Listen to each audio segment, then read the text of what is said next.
Wala siyang karapatan na makitang anak namin, Ma'am. Nang dahil sa kanya kaya't naging ganito ko.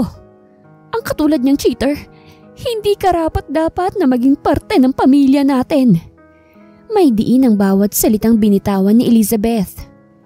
Sinasabi ko lang naman kung ano sa tingin ko'y makakabuti sa iyo at sa mga anak ninyo. Malumanay na ani ni Senyora Melinda. Ilang ulit mo na ba akong kinukumbinsi tungkol sa bagay na yan, Ma'am? Bakit ba parang mas pumapabor ka pa ngayon sa lalaking yun? Siyang dahilan kaya ako nabulag. Pero nakakakita ka naman na, Elizabeth. So what? Hindi siyang gumastos para maoperahan ako. Kaya wala siyang dapat na isumbat sa akin. Ewan ko kung bakit ba parang mas kumakampi ka na ngayon sa hayop na yun. Naiinis na sabi ni Eliza bago tinalikuran ng kanyang ina. Baka nakakalimutan mong ina mo ang kausap mo, Eliza. At wala kang karapatan na pagtaasan siya ng boses. Kahit sino sa inyong magkakapatid, hindi ko hinahayaang pagtaasan niyo ng boses ang inyong ina. Dahil pag ginawa niyo yan, ako mismo ang makakalaban niyo. Galit na ani ng ama ni Eliza sa kanya. Nadigas at biglang natauhan si Elizabeth nang magsalita ang kanyang ama. Nang humarap siya dito ay para itong dragon na handa nang bumuga ng apoy dahil sa galit. I'm sorry, Ma'am. Dad. Takot na sabi ni Elizabeth. Okay lang, anak. Naiintindihan ko. Naiintindihan? Yan lang ang sasabihin mo sa anak mo kahit pagtaas ang kanya ng boses. Alejandro, tama naman na. Kasalanan ko naman. Hindi mo kasalanan, Melinda. Kailanman wala kang ibang ginawa kung hindi ang palakihin sila ng maayos. Pero tignan mo yung ugali ng anak mo. San ba nagmana yung ugaling yan? Galit na ani ni Don Alejandro. Biglang nahiya si Eliza sa kanyang ama. Nakalimutan niyang pinakaaayaw ng kanilang ama ay ang sigawan nito ang kanilang ina. Sorry po, Dad. Hindi na po mauulit. Siguraduhin mo lang, Eliza. Dahil alam mo na sigurong gagawin ko kapag naulit pa to. May pagbabantang anya ng kanyang ama. Pangako po. Walang pasabing inakay ni Alejandro ang kanyang asawa palabas ng kwarto ni Eliza. Kusa namang tumulo ang luha niya nang makalabas ng kanyang mga magulang. Alejandro, hindi mo na dapat sinabi yun. Anak natin siya. Alam ko yon, Melinda. Alam mo kung gaano kong kamahal ang mga anak natin. Pero ang pagtaasan ka ng boses ay hindi ko mapapayagan. Dahil ni minsan hindi ko yun ginawa sa'yo. Hindi ko hahayaang mawalan sila ng respeto sa'yo. Alam mo yan. Napabuntong hininga na lang si Melinda dahil totoo naman ang sinabi nito. Kahit siyang mali noon ay never pa siya nitong tinaasan ng boses. Kaya't gano'n na lang tong nagalit kay Eliza. Kaya mahal na mahal niya ito mula noon pa. Dahil sobra siya nitong pinahahalagahan. Bakit mo naman kasi tinaasan ng boses si Mommy? Alam mo namang yun ang pinakaayaw ni Daddy eh. Sermon ng kapatid ni Eliza sa kanya. Nakalimutan ko. Nadala lang ako sa galit. Bakit? Ano bang sinabi niya at nagalit ka? Para kasi siyang kumampi sa walang hiya kong asawa eh. Nakayo kong anya. Saglit na tigilan ng dalaga dahil sa narinig. Nang mag-angat ng tingin si Eliza ay nagtataka siyang napatingin sa kanyang kapatid. Oh, bakit ganyan ang mukha mo? May problema ba? Huwag mong sabihin pati ikaw ay kakampi sa lalaking yon. May pagbabanta niyang sabi. Gaano ka ba kagalit kay Lucas? Hindi mo ba talaga siya kayang patawarin? Sa ginawa niyang panloloko, hindi niya deserve ang patawarin. May diin ang bawat katagang binitawan ni Eliza. Kaya't hindi na lang siya muling kinausap ng kapatid niya tungkol sa kanyang asawa. Samantalang nakaupo sa isang upuan habang nasa terrace si Lucas. Malalim ang iniisip niya kaya't hindi niya namalayan ng paglapit ng kanyang ina. Iniisip mo na naman ba siya? Malumanay na tanong ni Ana sa kanyang anak. Kamusta na po sila, Ma'am? Napabuntong hininga muna si Ana bago sinagot ang tanong ng anak niya. Okay lang sila, Lucas. Huwag mo silang alalahanin. Ang sarili mo ang dapat na iniisip mo. Okay lang naman po ako, Ma'am. Okay pa ba sa iyo ang kalagayan mong yan, Lucas? Naiiyak niyang sabi rito. Don't cry, Ma'am. Okay lang naman talaga ako. Ginusto ko to kaya't paninindigan ko to. Ngunit, Papaano pag hindi ka na Mom, please. Gusto ko lang pagbayaran ng lahat ng nagawa ko sa kanya. Saka andyan ka naman, di ba? Alam ko namang hindi mo ako pababayaan. Lalo lang na naiyak si Ana dahil sa sinabi ng anak niya. Kahit na anong pilit niya na pumayag to sa kanyang gusto pero palagi siyang nabibigo. Walang sino man sa mga kaanak nilang nakakapagpapayag dito. Ayaw mo bang umuwi na lang tayo sa Pilipinas? At least doon madali nang nating malalaman ang kalagayan ng mga anak mo. Tanong ng ina ni Lucas sa kanya. Mas makakabuti sa kanila kung wala tayo doon, Mom. Ayoko nang dagdagan pa ang kasalanan ko sa kanila. Kaya dito na lang tayo. Sapat na sa akin na malamang nasa maayos na kalagayan ng mga anak ko. Malungkot na anya. Bakit mo ba ipinagpipilitan na may kasalanan ka? Wala ka namang kasalanan, Lucas. Kasalanan ng babaeng yun kung bakit siya nabulag. Hindi mo yun kasalanan dahil hindi ka niya hinayaang magpaliwanag. Galit ng ani ni Ana. Hindi niya matanggap na ganun lang kadaling husgahan ng mga tao si Lucas. Samantalang wala naman silang alam sa tunay na nangyari. Basta na lang silang naniwala sa kung anong narinig nila. Sa paglipas sa mga buwan, ay mas lalong dumoble ang lungkot na nararamdaman ni Lucas. Palagi ring mainit ang ulo niya kahit hindi maiwasang masigawan niya ang kanyang personal maid na itinalaga ng ina para alagaan siya kapag nasa trabaho ang ginang. Sinigawan mo na naman daw ang personal maid mo. Malumanay na tanong ni Ana. I'm sorry, hindi ko lang sinadyang magalit. Mahinahon niyang sabi. Naiintindihan kita pero wag mong kalimutan na ikaw ang pumili nito, Lucas. Walang nag-utos sa iyo na gawin mo ang bagay na yon. Paalala ni Ana sa kanyang anak. I know, but she deserved to. Alam ko kung anong nararamdaman mo, Lucas. Nasasaktan lang ako na makita kang ganyan. Alam mo kung gaano kitang kamahal. Kaya masakit para sa akin ang naging desisyon mo. Masaya ako sa ginagawa ko, Mom. Ayoko lang napahirapan siya at ang mga anak namin. Pwede bang sarili mo naman ang isipin mo? Wala ka namang ginawang masama kaya't hindi mo deserve ang ganito. Alam mo ba yon? Hindi napigilan ni Anang magtaas ang boses kay Lucas.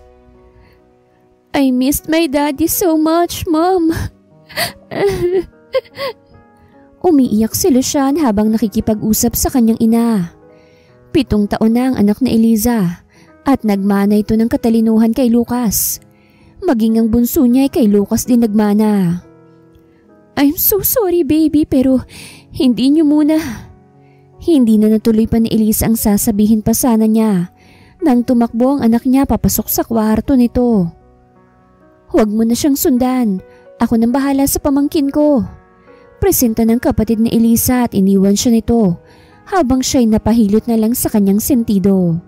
Natigil lang siya sa kanyang ginagawa nang tumunog ang cellphone niya. Damian, napatawag ka. I have a good news for you. Kahit hindi kita'y alam ni Elisang nakangiti na ngayon ang kaibigan niya. Really? Yes, kaya magkita tayo. Now na ba? Yes. Okay. Nasa labas na ako ng bahay niyo. What? Bakit hindi ka nalang pumasok? Nailayo ni Damian ang cellphone sa tenga niya nang magtaas ang boses sa Eliza. Hey, relax. Oo na, papasok na ako. Naiiling niyang anya habang bumaba ng sasakyan. Salamat. Pasasalamat niya sa guard nang nagbukas sa kanya ng gate. Siguraduhin mo lang na good news yung dala mo, ha? Of course, ako pa ba? Pagyayabang pa nito. Ano ba kasi yun? Naging interesado na rin si Elisa sa gustong sabihin ng kaibigan. Natupad na ang gusto mong mangyari. Malapit nang bumagsak ang kumpanyang pag-aari ng dati mong asawa. Nakangiting ani ni Damian. What? Yes, nagawa ko na ang gusto mo, ha? Nakangiting ani ng binata. Siguro naman may pag-asa na akong manligaw sa iyo. Saglit na natahimik si Eliza at hindi nakasagot sa sinabi ng kaibigan. Pwede bang wag muna natin niyang pag-usapan? Gusto ko munang makita kung papaanong bumagsak ang iniingatan niyang kumpanya. Nakangiting ani ni Eliza. Maging si Damian ay nakangiti rin habang nakatingin sa babaeng noon pa man ay gusto niya nang maangkin. College pa lang ay magkaibigan ng dalawa. At noon pa man ay mamalaki na itong gusto kay Eliza. Pero sadyang matinik sa babae si Lucas. Kaya't madali lang dito na mapa-inlove si Eliza sa kanya. Yun nga lang, hindi nito iningatan ng babaeng noon pa man ay mahal na ni Damian. Gusto ko munang tutukan ng kumpanya sa ngayon. Huwag ka mag-alala. Malalaman at malalaman mo rin ang sagot ko sa'yo. Anya kay Damian. Don't worry, hindi rin naman ako nagmamadali eh. Ang importante, napatunayan ko kung gaano kita kamahal. Anya ng binata. Thank you. Nakangiting ani ni Eliza. Matapos mag-usap ng dalawa ay nagpaalam na kagad si Damian sa dalaga. Kumaway lang si Eliza sa kotse na papalayo. Mukhang masaya ka nakausap mo si Damian ah. May kayo na ba? Agad na patigil sa paglalakad si Eliza nang magsalita ang kapatid niya mula sa isang sulok. May pinag-usapan lang kaming importante.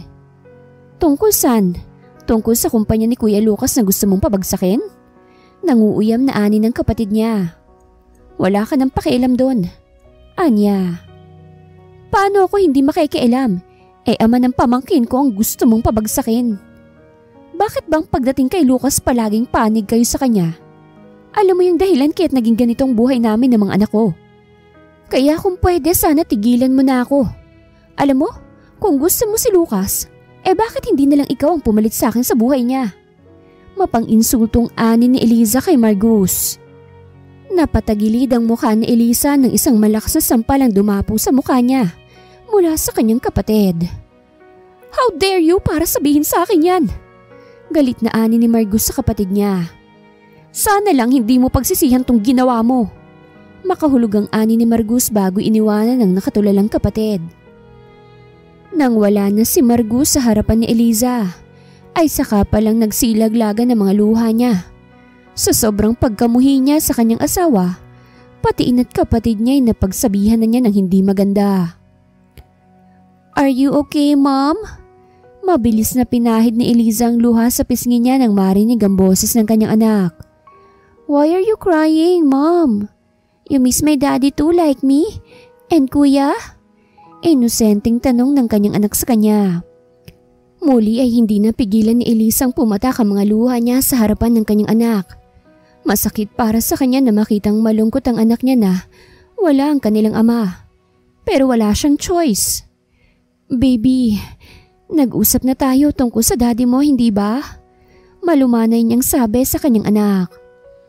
I miss my daddy so much, Mom. Hindi na po ba siya babalik sa atin? Hindi ba tayo mahal ni daddy? Niyakap ng mahigpit ni Eliza ang kanyang anak. Sobra siyang nasasaktan para sa mga anak niya. At naitanong niya sa sarili kung naging selfish nga ba siya na ipagkait niya sa kanyang mga anak ang kaligayahan ng mga ito na makita ang kanilang ama. Samantalang sa ibang bansa, ay binalikan sa alaala ni Lucas ang nangyari sa kanila ng asawa niya bago pa ito madisgrasya. Mahal kita, Lucas.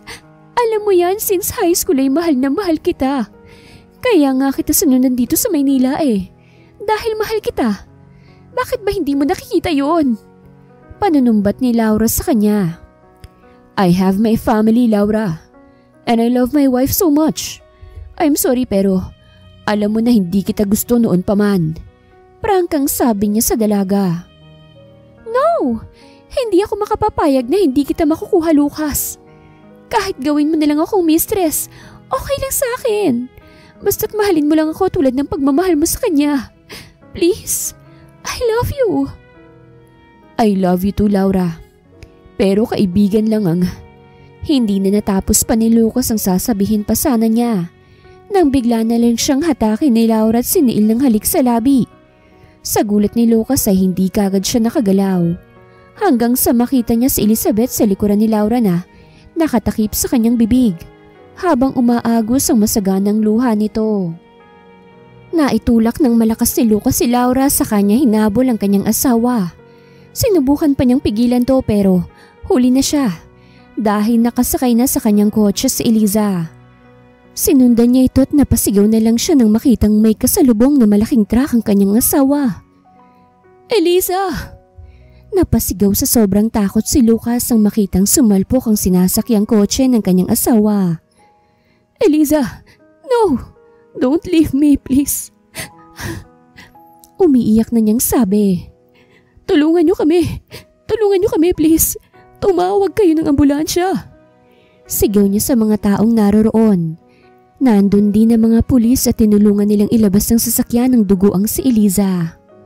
Wife, kumapit ka please. Kumapit ka lang. Huwag mo kaming iiwanan. Maawa ka please. Takot na ani ni Lucas. Marami ang naawa sa kalagayan ni Eliza.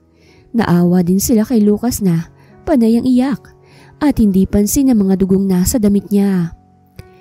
Pagdating ng ambulansya ay kaagad na inasikaso nila si Eliza.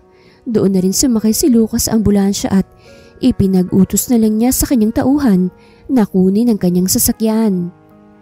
Nang malaman ng pamilya ni Eliza ang nangyari sa kanya ay kaagad na hinimatay ang kanyang ina. Kaya hindi lang si Eliza ang nanganganib, ganun din ang ina nito dahil may sakit ito sa puso. Kaagad na dinala sa emergency room si Melinda habang naghihintay naman sila ng balita tungkol kay Eliza na nasa loob pa rin ng ICU. Hindi naging madali kay Lucas ang nangyari. Sinisisi niyang sarili kung bakit nangyari yun kay Eliza. Parehong napatayo si Lucas at ang kanyang biyanan nang makita nilang lumabas na ang doktor galing sa ICU. Dok, kamusta ang asawa ko?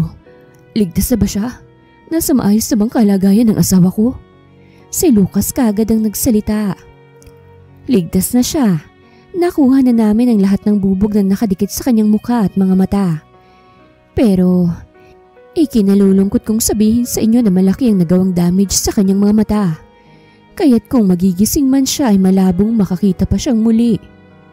Napasuntok na lang sa pader ng ospital si Lucas nang wala na ang doktor. Hindi niya matanggap na siyang dahilan kaya't naging gano'n ang asawa niya. Lucas, tama na. Hindi mo kasalanan ang nangyari. Pagpapakalma ni Don Alejandro kay Lucas. Hindi, Daddy. Kung sana hindi niya ako nakitang may babaeng humalik sa akin, hindi sana ito mangyayari sa kanya. Pag-amin ni Lucas sa kanyang biyanan. Anong sinabi mo? Anong ginawa mo sa asawa mo, ha, Lucas? Galit na sigaw ni Don Alejandro kay Lucas. Nakita niya akong may babae na humalik sa akin. Sinubukan ko siyang habulin pero huli na ako. Walang pasabing binigyan ito ng isang malakas na suntok ng Don. Hayop ka! Kulang pa yan sa ginawa mo sa anak ko. Galit na anya ng Don sa lalaki. Wala akong ginawa, Dad. Mahal ko ang asawa ko at hindi ko magagawang lokohin siya. At sinong pinapaniwala mo, ha? Galit na ani ng Don. Mabuti na lang at sila lang dalawa ang tao doon dahil si Margus ay siyang sumama sa kanyang ina. Ilang araw din ang nakalipas bago nagising si Elise sa ospital. Gusto niyang magmulat ng mga mata pero madilim lang nakikita niya. Mami! Mahina niyang tawag sa kanyang ina. Elisa, gising ka na anak. Naiiyak sa tuwa si Melinda na nagkaroon na ng malay ang kanyang anak. Mabilis na tinawag ni Margus ang doktor na Eliza. Hindi rin nagtagalay, dumating na ito at sinuri ang kalagayan niya.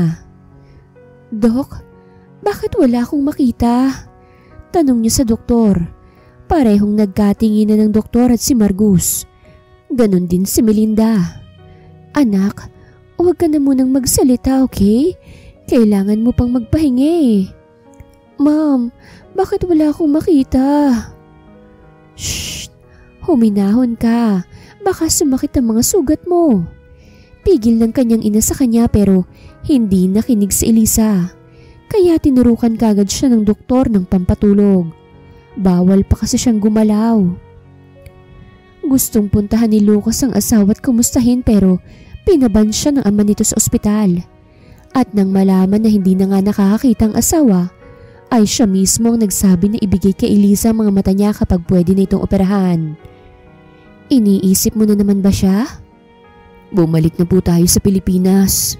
Mahina niyang ani sa kanyang ina. What? Are you sure? Magkahalong saya at pag-aalalang anya ng kanyang ina. Yes, Ma'am. Maiksi niyang sagot dito. Napaiyak na lang si Ana na yumakap sa anak niya. Bukas na bukas ay ipapaasikaso kung kakailanganan natin para makauwi na tayo kaagad. Tumangulang si Lucas at hindi na nagsalita pa. Ilang araw lang ay nakabalik na ang mag-ina sa Pilipinas. Sa kanilang resort dumiretso si Lucas kasama ang kanyang personal maid, habang ang kanyang ina naman ay sa Manila muna dahil may importante siyang kailangang gawin. I'm sorry po tita, hindi ko alam na yun ang gagawin nila. Nakayukong humingi ng tawad si Nympha sa kanyang tiyahin. Kapag nalaman ni Lucas ito, siguradong malulungkot yun. Kaya hanggat maaari, ayokong malaman niyang nangyari habang wala siya. Unti-unti na ring lumilipat ang mga investors natin sa kanila. Paliwanag muli ng dalaga. Magpatawag ka kagad ng meeting bukas sa bukas din. Kailangan ko munang magpahinga dahil baka atakihin ako dahil sa mga nalaman ko ngayon. Naaawang tumango si Nympha sa kanyang tiyahin. Nang makaalis na ang ginang ay mabilis na kinuha ni Nympha ang kanyang cellphone at tinawagan ng isang taong kumausap sa kanya. Nakaalis na po siya. Magalang niyang ani sa babae. Alam mo na ba kung nasan ngayon ang anak niya? Tanong ng nasa kabilang linya. I'm sorry miss pero hindi sinabi ng kanyang ina kung nasan si Lucas ngayon. Napabuntong hininga ang nasa kabilang linya bago nagpaalam na ibababa niya ng tawag. Putulin mo na ang kaugnayan mo sa kanya. Nahihiyang ibinaba ni Nympha ang cellphone at hindi nakatingin ng diretsyo sa ginang. Sorry po, hingi niya ng tawad dito. Patatawarin kita pero wag mo nang uulitin. Pangako po tita. Umalis na si Ana habang nakahinga naman ng maluwag si Nympha. Muntik na ako ron ah. Mahinang anya bago ibinalik sa bulsa ang kanyang cellphone.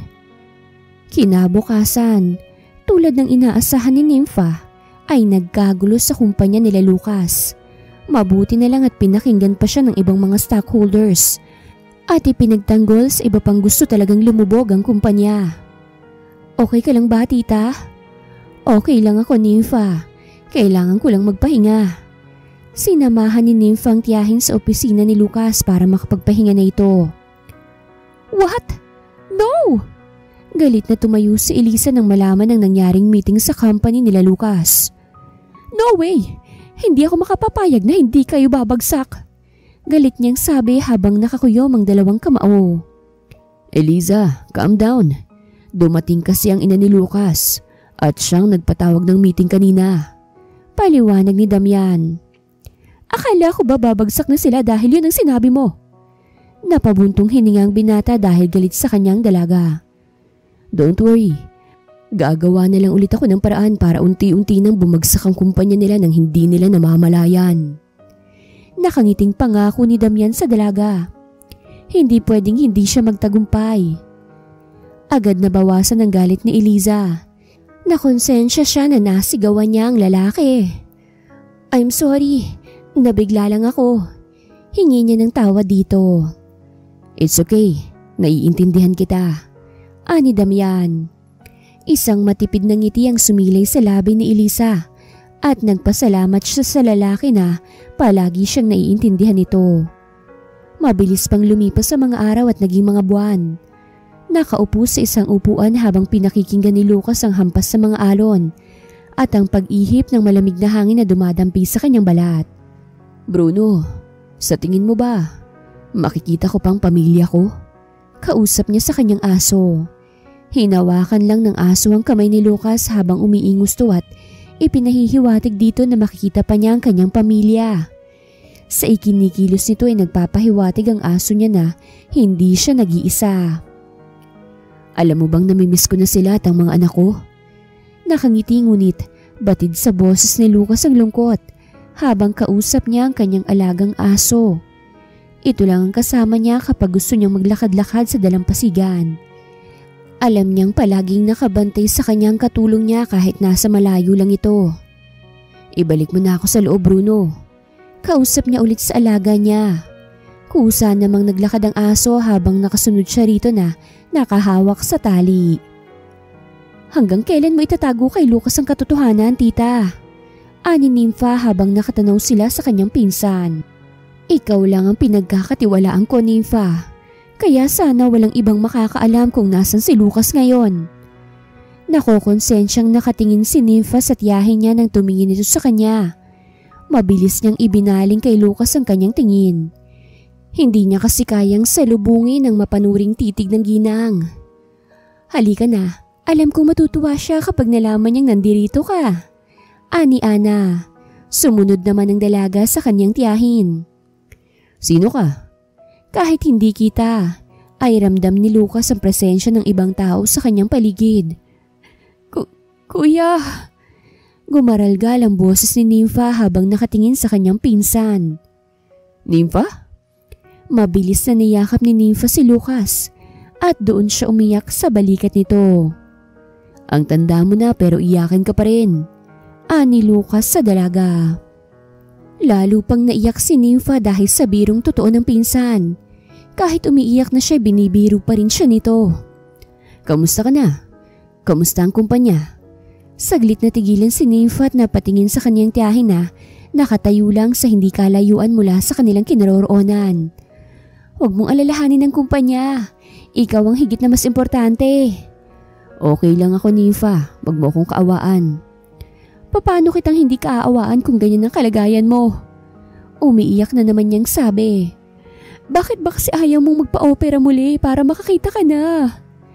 Mas mabuti na yung ganito. Kesa makakita ko pero hindi ko naman kasama ang pamilya ko. Malungkot niyang sabi sa pinsan. Paano babalik sa iyong pamilya mo kung hindi mo sasabihin sa kanyang totoo? Bakit naman hindi mo ipagtanggol ang sarili mo sa pagbibintang nila sa iyo? Masama na ako sa paningin nila, Nympha. Sa tingin mo ba, makikinig sila kapag sinabi kong totoo? Hindi, Nympha. Kaya mas okay na yung ganito.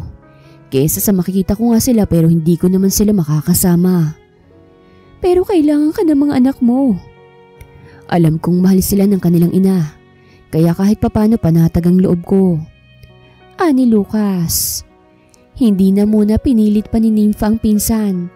Alam niyang kahit na anong gawin niya, ay hindi niya ito mapipilit pa. Really? Sinasagot mo na ako? Are you sure? Hindi ka nagbibiro? Mukha ba akong nagbibiro? Nakangiting ani ni Eliza kay Damian. Yes, thank you babe. Pangakong hindi mo pagsisisihan to. Nakangiting ani ni Damian. Saka niyakap ang dalaga.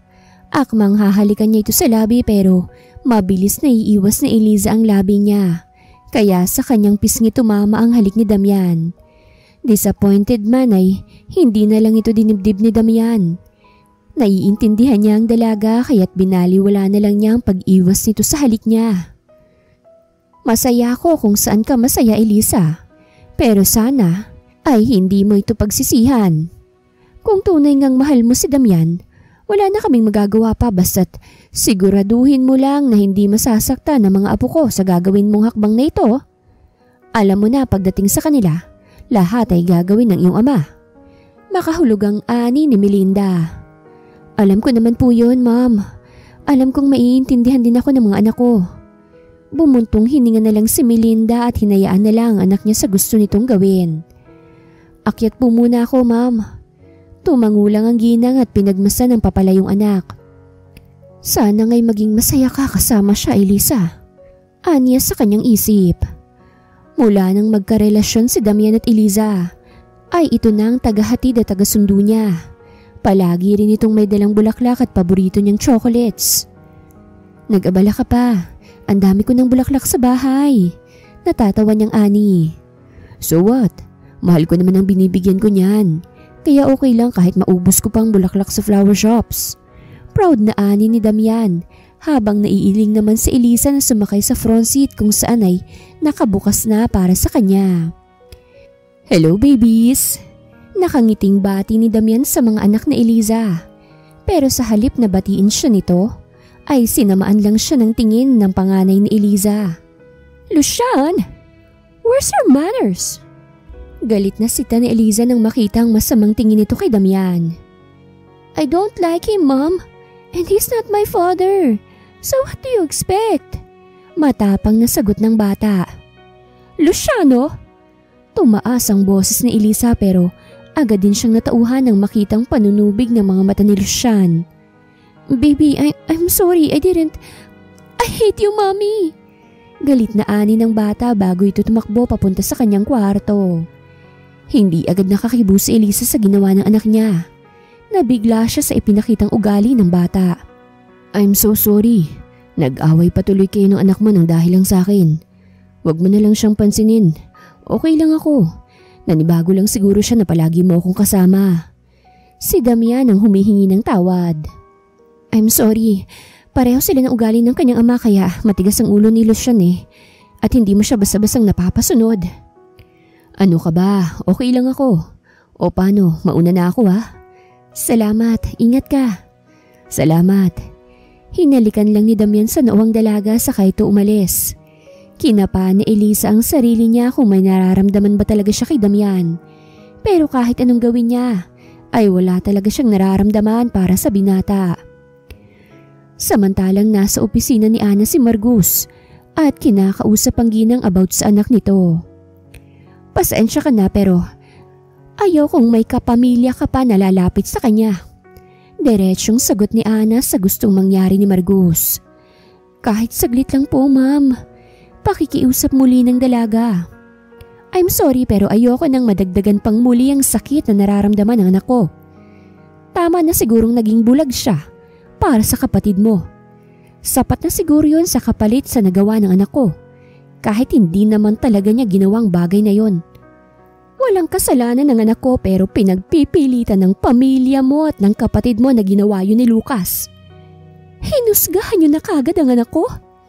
At dahil mahal na mahal niya ang kanyang asawa, kaya niya nagawang ibigay dito ang mga mata niya. Sana masaya na siya. Ayoko nang guluhin niyo pa si Lucas. Kaya't makakaalis ka na. Matigas na sabi ni Ana.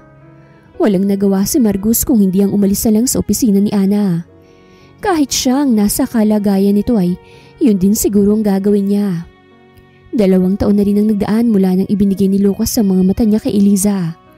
At sa loob ng 2 taon ay hindi na ito nakausap ang muli ang lalaki. Ilang araw pang lumipas. Gustong igala ni Eliza ang mga anak niya pero ang mga ito mismo ang ayaw sumama sa kanya. Hindi naman niya ito pwedeng pilitin dahil magagalit ang kanyang ama kapag ipinagpilitan niya ang kanyang gusto. Mabuti naman at naisipan mong puntahan ako rito. Nagtatampo na ako sa'yo. Di mo na ako naaalala ha?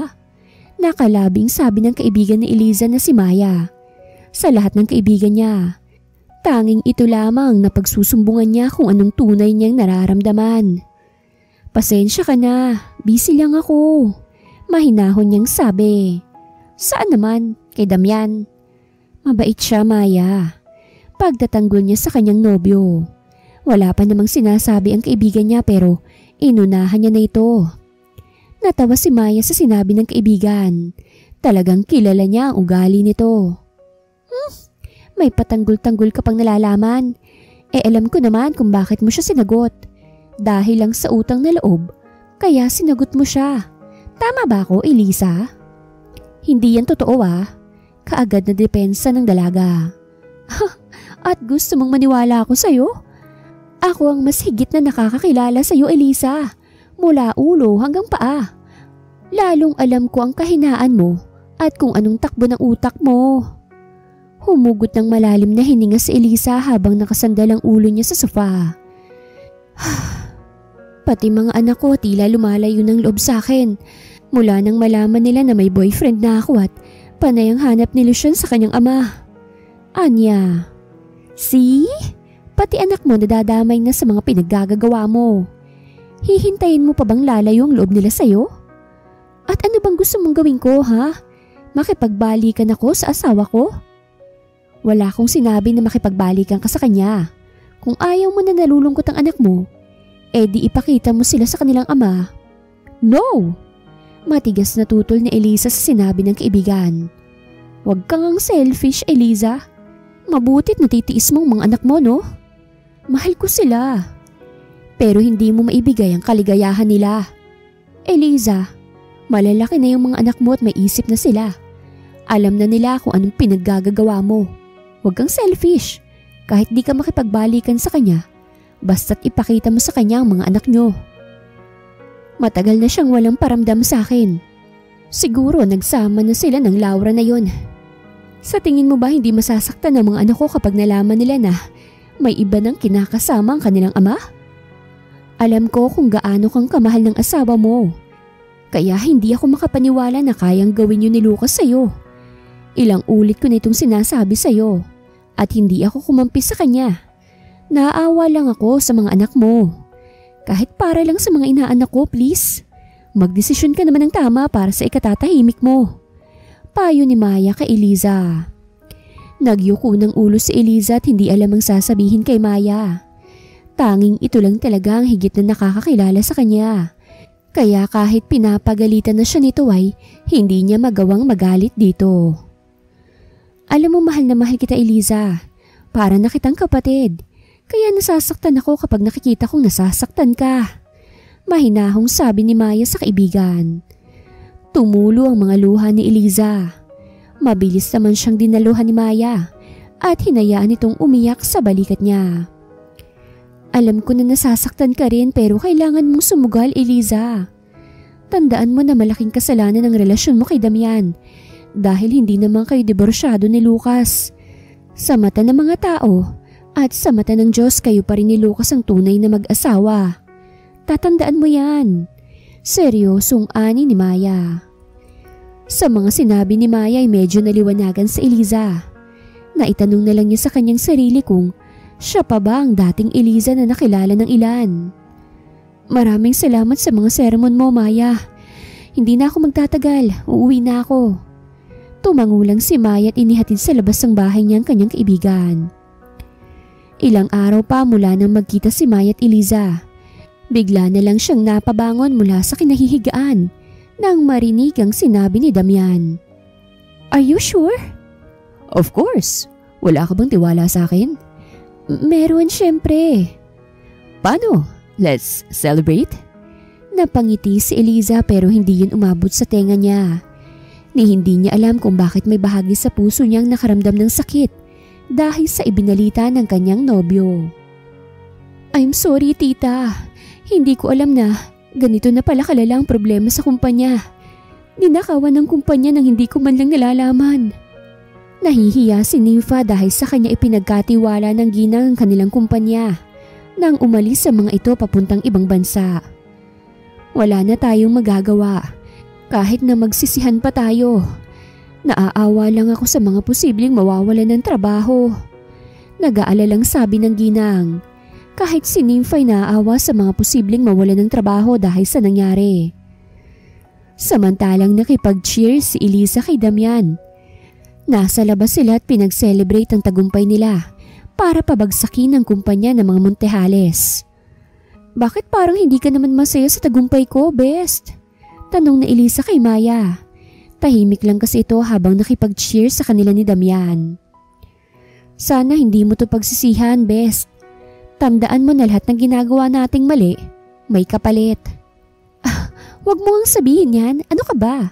Si Lucas nga hindi nakarme, ako pa kaya? Nakangiting ani ni Eliza habang nakahawak sa kanyang baso na may lamang wine. Ilang oras din silang nasa labas. Gusto sana ni Damian na siya nang maghahatid kay Eliza pa uwi. Pero hindi pumayag si Maya. Lasing na kasi ang kaibigan niya. At kahit anong gawin dito ay wala na itong magagawa para ipaglaban ang kanyang sarili sa gustong samantalahin ang kalasingan niya. Hanggang ngayon ba wala ka pa ring tiwala sa akin? Tanong ni Damian kay Maya habang nasa kalsada ang kanyang tingin. Wala akong sinabi na wala akong tiwala sa iyo. Lasing na si Eliza. At alam mo noon pa na hindi ko siya kayang pabayaan.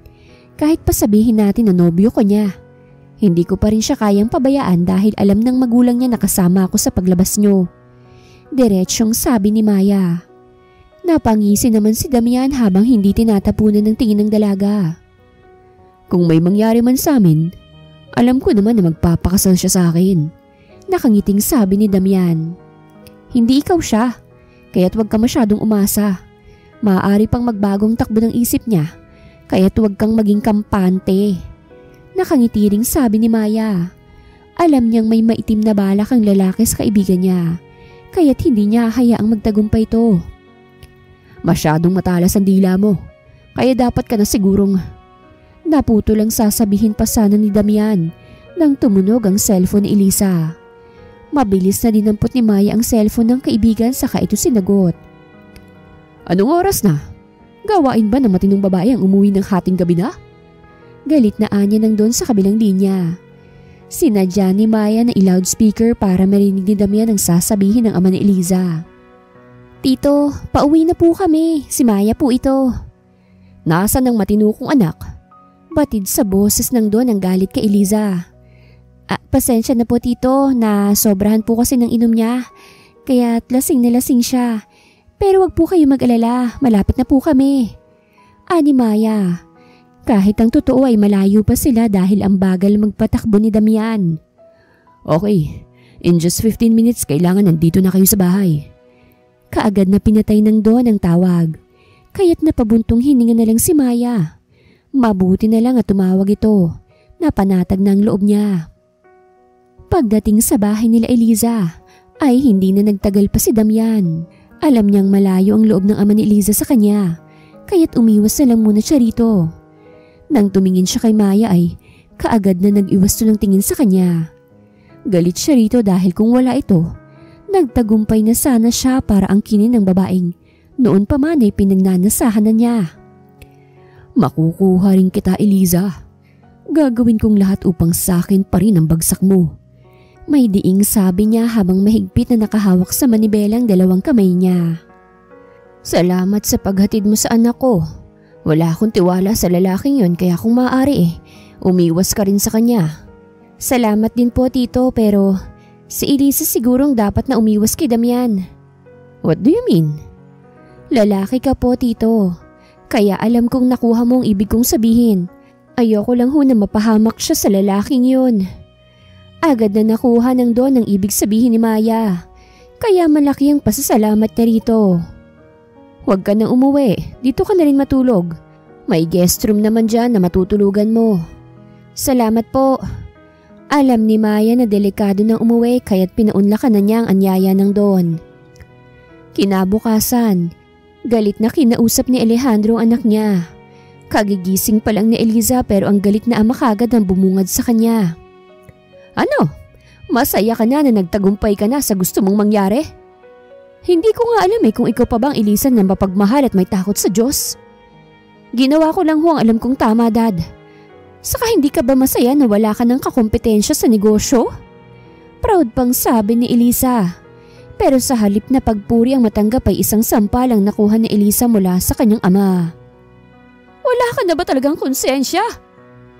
Sa ginawa niya sa akin dapat pa ba akong makonsensya? Masasabi mo pa kaya yan kapag nalaman mo na ang katotohanan? Hindi na nakatiis si Don Alejandro sa ipinakitang ugali ni Eliza. Saglit na tigilan sa Eliza sa sinabi ng kanyang ama. Bakit hindi niyo na lang kasi sabihin sa kanyang totoo? Nang matauhan naman siya sa mga pinaggagawa niya.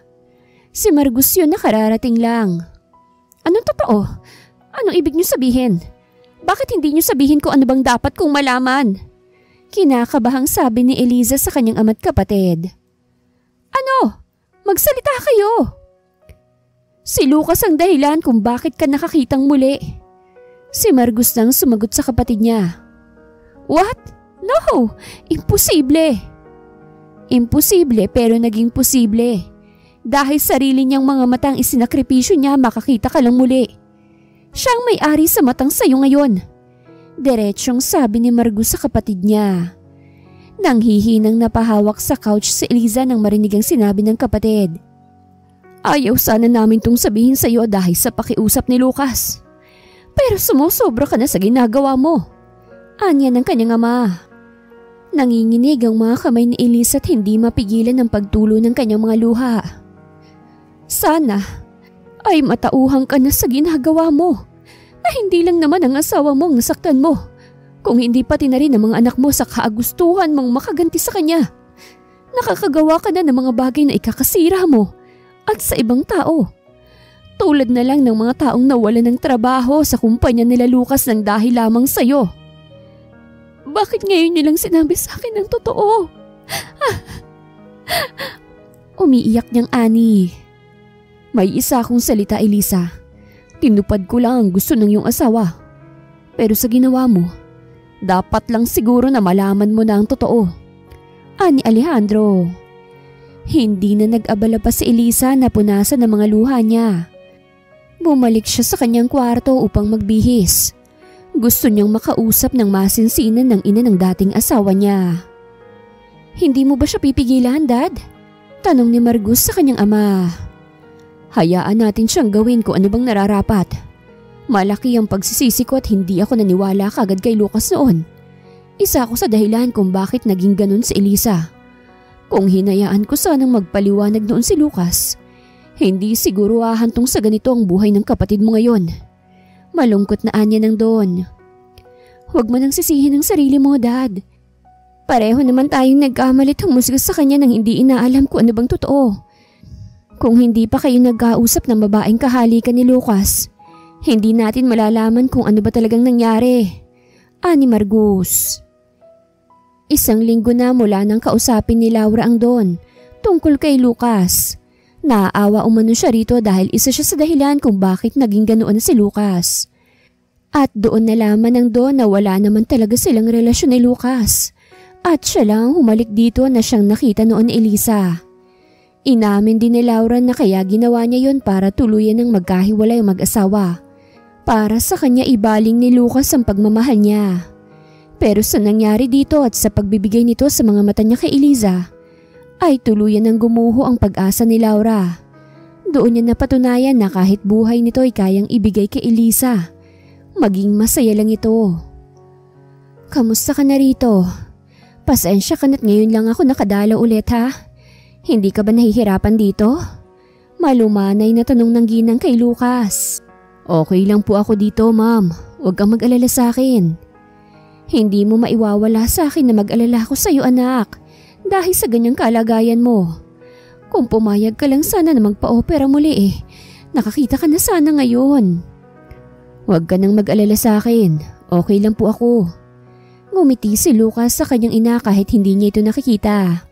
Mabilis namang pinunasan ni Ana ang mga luha niya kahit hindi yun kita ng anak niya. Lunch is ready! Nakangiting ani ni Nympha. Nandito ka rin pala, ani Lucas.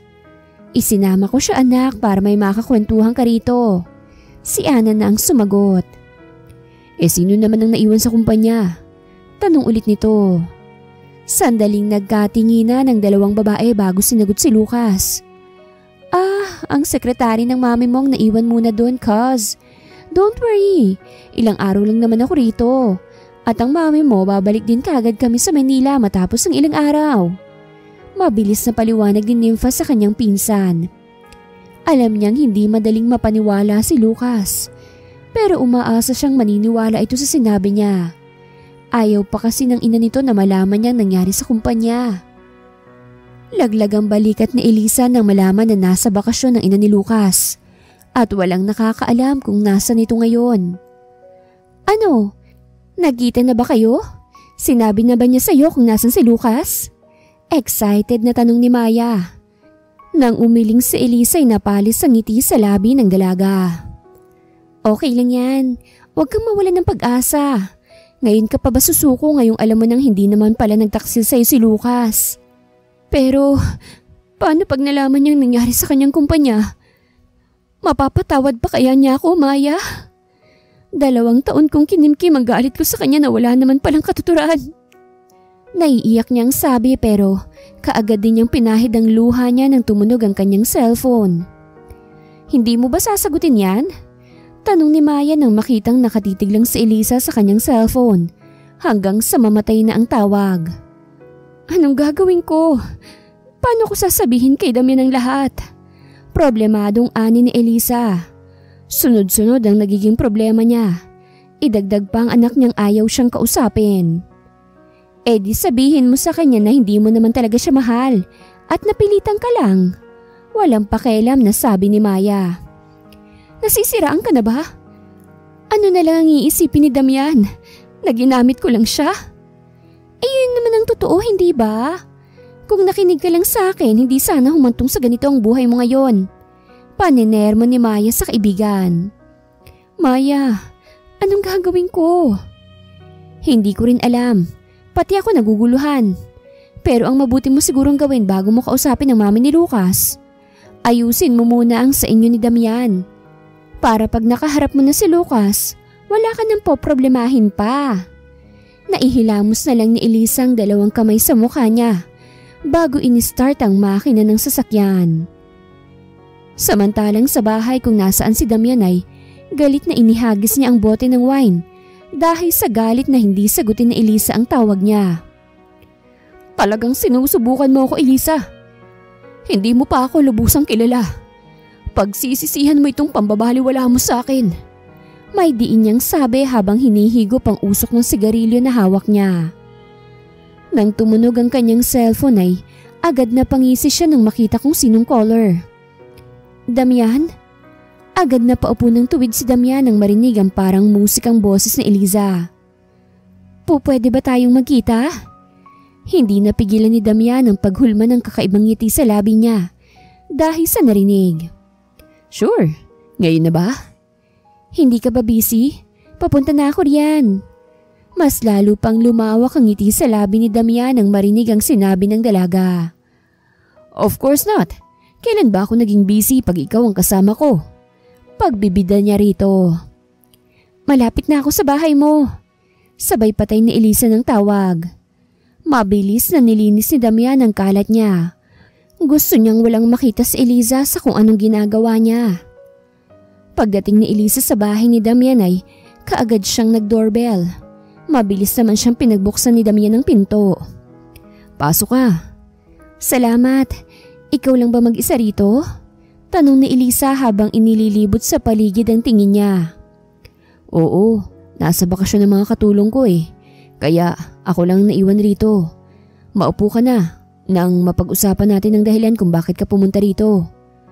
Wala sa sariling naupo si Elisa sa pang-isahang upuan habang kaharap niya ang binata. Sabihin mo na kung anong gusto mong sabihin. Ani Damian habang matamang tinititigan ng kaharap na babae.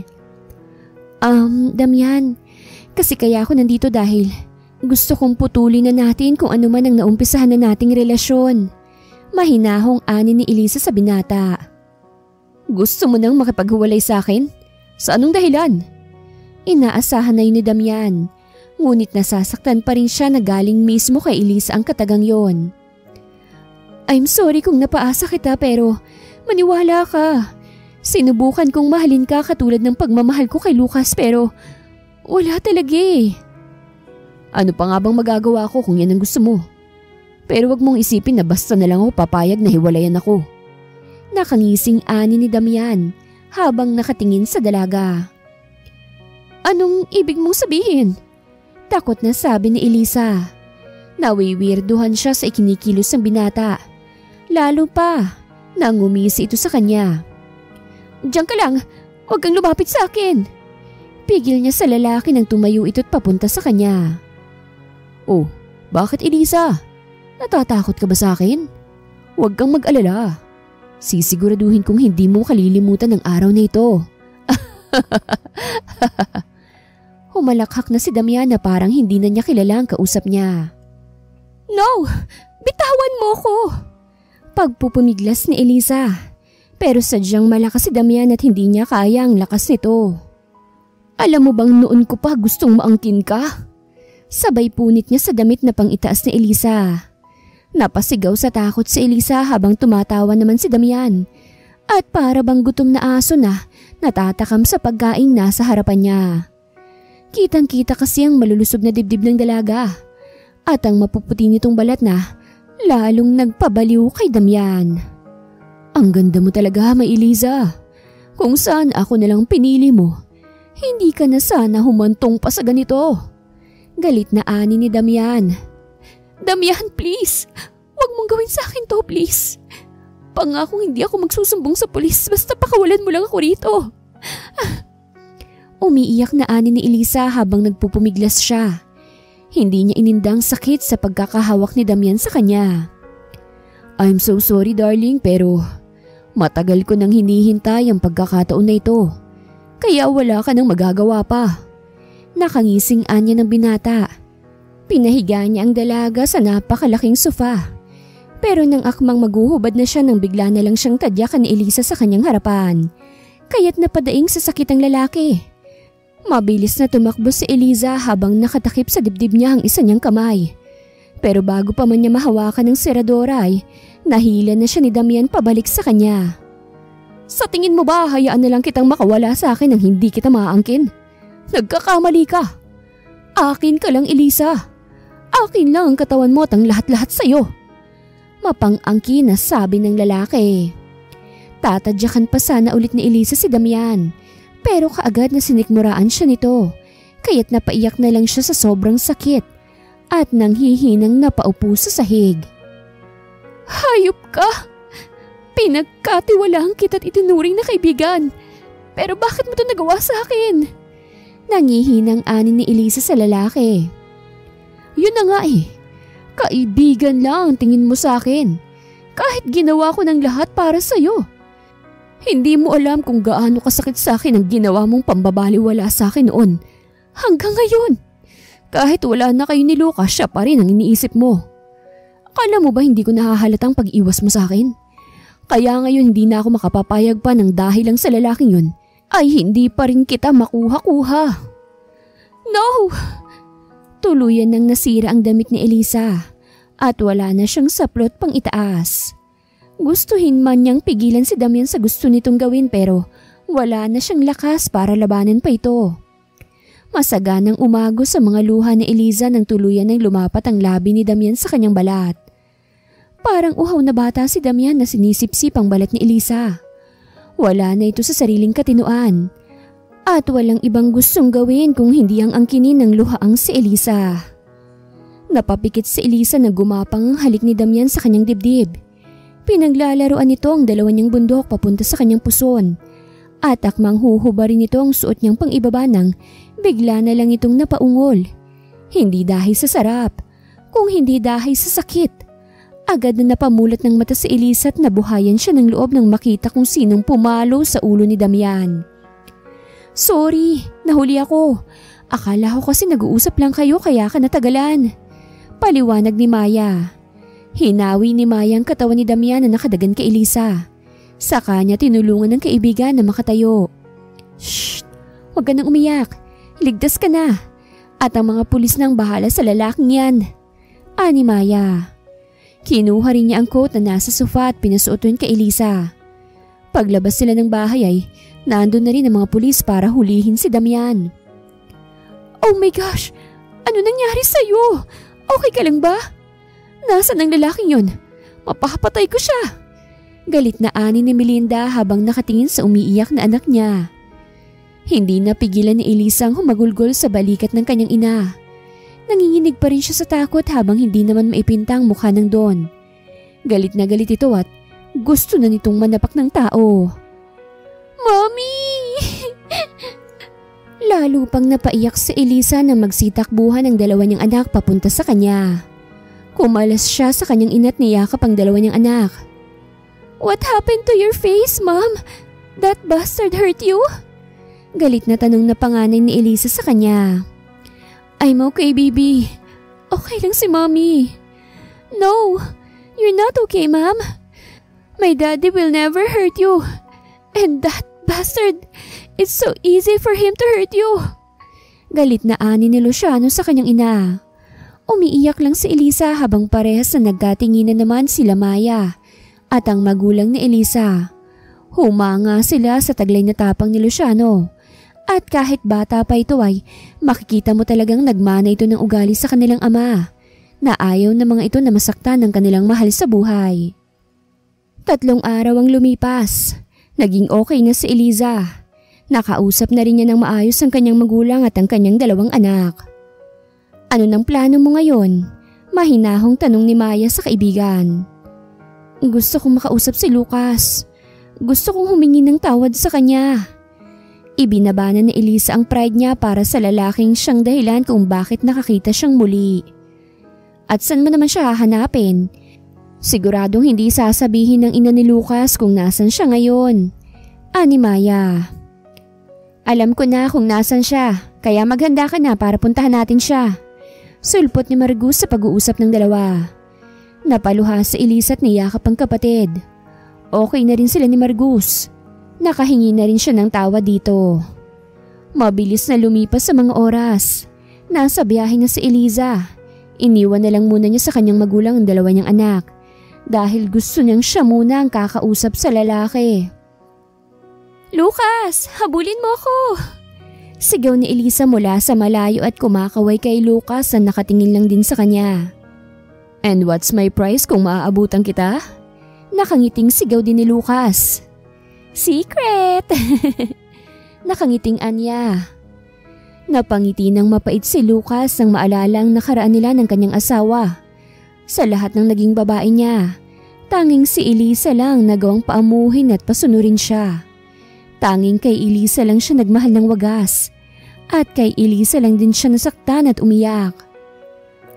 Gusto mo na bang iuwi kita sa bahay? Tanong ni Nympha sa pinsan.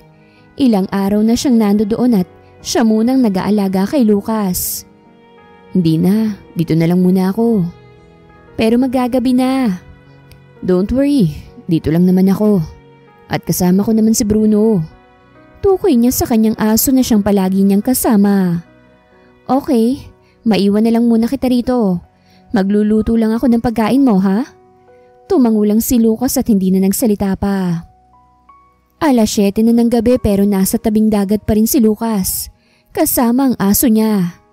Tahimik na pinakikiramdaman niya ang paligid. At ang ihip ng hangin na dumadampi sa balat niya ay nagbibigay ng sobrang ginhawa sa kanya.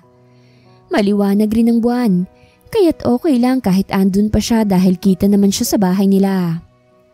Malayo pa si Elisa pero kita niya na ang lalaking nakatalikod sa kanya. Nakaupo ito sa isang upuan at may kasama itong aso. Biglang nanikip ang dibdib ni Elisa habang pinagmamasdan ng lalaki. Sigurado ka bang kaya mo nang mag-isa? Tanong ni Ana. Ito ang kasama niyang bumiyahe. Tutulman ito na makitang muli ni Elisa si Lucas ay mas nanaig pa rin sa kanya ang pagmamahal niya para kay Lucas. At iniisip niya na tanging si Elisa lang makakapagpapayag kay Lucas para magpa-opera sa kanyang mga mata. Kaya ko na po. Salamat po. Nahihiya pa rin siya sa ginang dahil sa ginawa niya. Kaya todo pa kumbaba ang ginagawa niya. Sa mga oras na yun ay wala siyang ibang iniisip kung hindi ang makausap at makasama ang lalaking akala niya hindi niya na mahal. Tatayo na sana si Lucas mula sa kinauupuan nang tumahol si Bruno na ang ibig sabihin ay may ibang tao sa paligid niya. Sino ka? Paano ka napunta rito? Private property ang lugar na ito. Kaya walang pwedeng pumunta rito na ibang tao. Kahit hindi ito makakita, ay hindi pa rin nawawala ang pagiging maotoridad ni Lucas kung magsalita. I said, who are you? What are you doing to this place? Alam kasi na Lucas na hindi tatahol si Bruno kung kilala nito ang nandoon. Lucas. Kahit nahihirapan siyang ibukang bibig niya dahil nagsiunahan ng pumatak ang mga luha niya ay nagawa niya pa ring sambitin ang pangalan ng asawa. Parang kandilang hindi nakagalaw si Lucas sa kinauupuan niya. Biglang kumabog ang dibdib niya nang marinig ang boses ng babae. Pero sa isip-isip niya, imposible ang iniisip niya dahil alam niyang hindi na magpapakita pa si Elisa sa kanya. Pero umaasa siya na kahit sa panaginip lang ay makasama niya ang babaeng mahal niya. Lucas. Pag-uulit ni Elisa kaya't alam ni Lucas na hindi na panaginip o katang isip lamang ang narinig niya. Anong ginagawa mo rito? Paano ka nakarating dito? Umalis ka na. Hindi ka dapat nagpakita pa sa akin. Kaagad na taboy niya sa dating asawa nang mapagtanto niyang hindi siya panaginip lamang. Bakit mo ginawa yun? Bakit mo nagawang ibigay sa akin ang mga mata mo? Bakit hinayaan mong maging miserable ang buhay mo? Umiiyak na ani ni Eliza. Kasalanan ko kung bakit ka nabulag. Kaya dapat lang na ibalik ko kung ano man ang nawala sa'yo. Pero hindi mo naman kailangang alisin ang mga mata mo. Kung alam mo naman na wala kang kasalanan, hindi ba? Mahal kita. Alam ko. At sobrang tanga ko. At hindi ko naisip yun. Naniwala kagad ako sa nakita ko nang hindi mo na inaalam kung ano bang totoo. Patawarin mo ako, Lucas. Huwag kang humingi ng tawa dahil wala kang kasalanan. Lalo pang naiyak si Elisa dahil sa narinig. Naninikip ang dibdib niya na nakatingin sa lalaking walang ibang ginawa kung hindi ang mahalin siya. Walang pasabing niyakap na Elisa ang nakaupong asawa. Kusa namang tumulo ang mga luha ni Lucas nang madamang muli ang yakap ng kanyang pinakamamahal. Parehong naiyak sila Nympha at Ana sa nakikitang tagpo ng dalawa. Alam niyang magkakaayos din ng dalawa at masaya sila para sa mga ito. Matapos ang madamdaming tagpo ng dalawa ay si Elisa nang nagdala sa asawa niya pauwi sa bahay.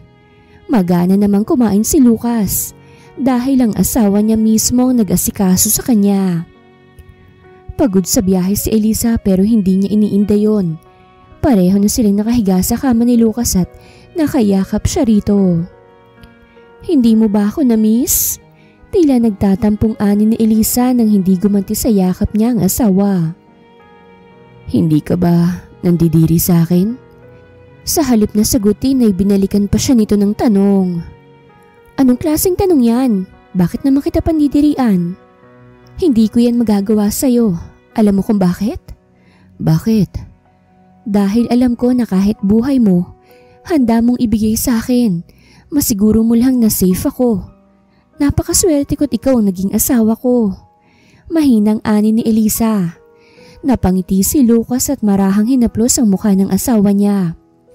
Sobrang na-miss niya ito at alam niyang makakatulog na siya ng mahimbing ngayon dahil kasama niya na ito.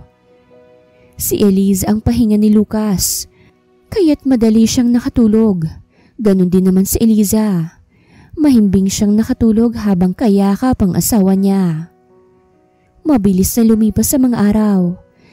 Matapos magtagpong muli ang dalawa ay magkasama silang bumalik sa Maynila para mapatignan si Lucas kung pwede pa ba itong makakitang muli kapag nagpa-opera. Kailangan na niyang maoperahan kagad dahil kung hindi ay tuloy na siyang hindi makakakita pa. Paliwanag ng doktor kila Eliza at Ana. Maraming salamat po, doktor. Si Ana nang nagpasalamat. Mabilis na inasikaso ni Eliza ang mga kakailanganin ni Lucas. Sa ibang bansa niya ipapa-opera ang asawa dahil mas magagaling ang mga doktor doon. At may nakahanda ng mga mata para kay Lucas. Mag-iingat kayo sa biyahe ha. Balitaan niyo kami at ipagdarasal namin na maging successful ang operasyon ni Lucas. Salamat ma'am, dad. Hindi na isinama pa ni Elisa ang dalawa nilang anak. Iniwan nila ito sa kanilang magulang para wala na siyang ibang gagawin kung hindi ang alagaan at bantayan na lang si Lucas.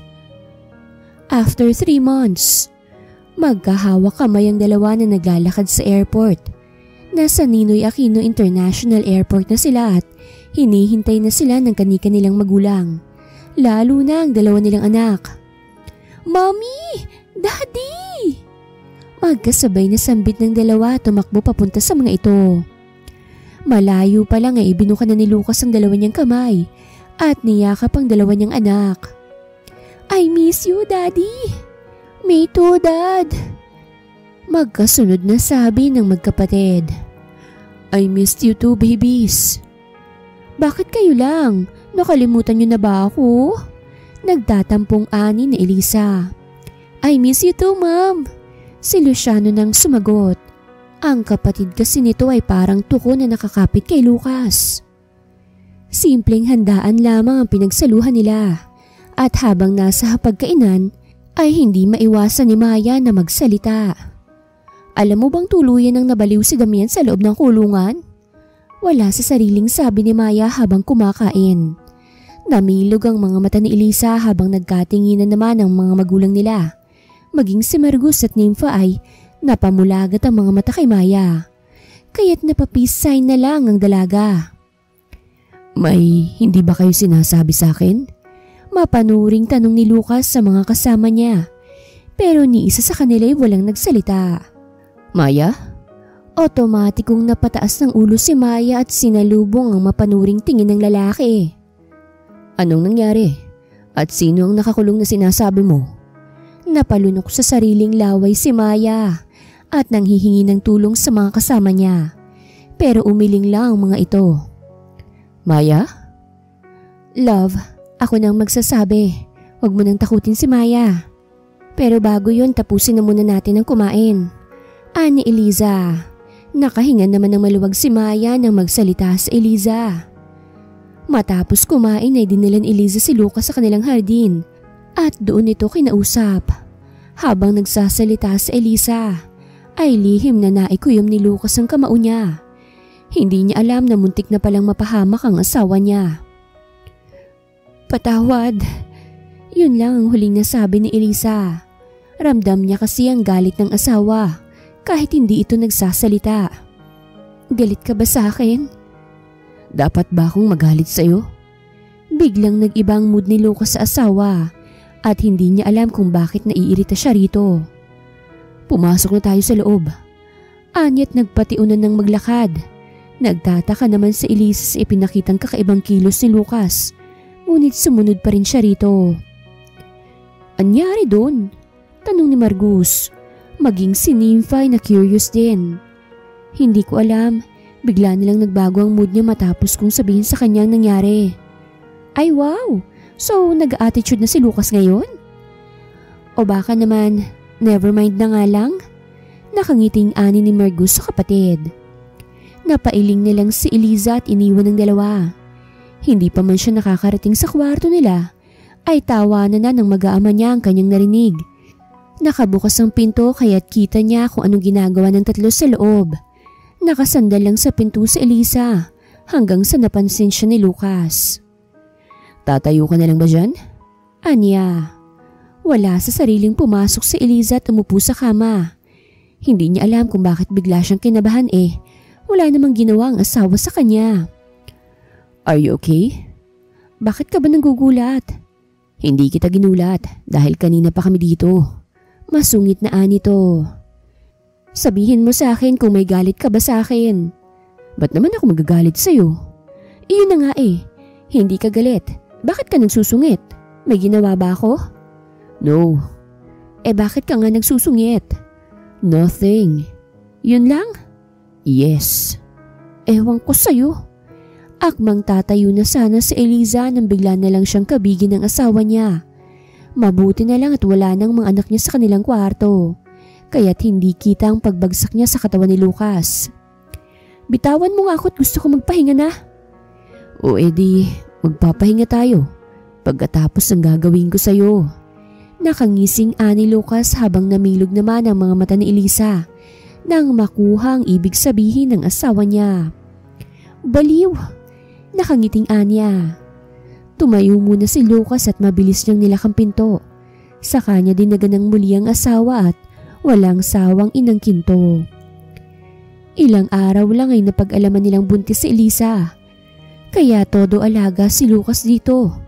Kung nung una ay si Lucas ang nagsusungit, ngayon ay si Eliza naman at nahihirapan siya dahil kapag hindi nabili o nakakain ni Eliza ang gusto niya, ay sa labas ng kwarto siya natutulog. Kaya pa ba? Nakangiting ani ni Don Alejandro. Hindi na napigilan ni Don Alejandro ang tumawa sa reaksyon ni Luis. Problemado kasi ito dahil sa asawa niya. Naranasan ko na rin yan kaya sikapin mong makain ng gusto niya para hindi ka matutulog sa labas ng kwarto niya. Nakangiting anya ng Don sabay tapik nito sa balikat niya. Naiiling na lang siya nang iwan siya nito. Mabilis na lumipas sa mga araw at ang mga buwan. Isinilang na ni Eliza ang ikatlo nilang anak ni Lucas at pinangalanan niya itong Shira. Walang pagsigla ng siyang nararamdaman ng mag-asawa. Hindi lang anak ang dumating sa kanila. Naibalik din sa kanila ang kumpanya ni Lucas sa tulong ng ama ni Eliza. Nahuli na rin kasing nagnakaw ng malaking halaga sa kumpanya at yuhin pala yun ni Damian. Habang si Damian naman ay tuluyan ng nabaliw at nasa mental na ito. Kaya wala nang pag-aalala ang nasa isip ni Eliza na baka balikan siya ng lalaking baliw sa kanya. Wakas.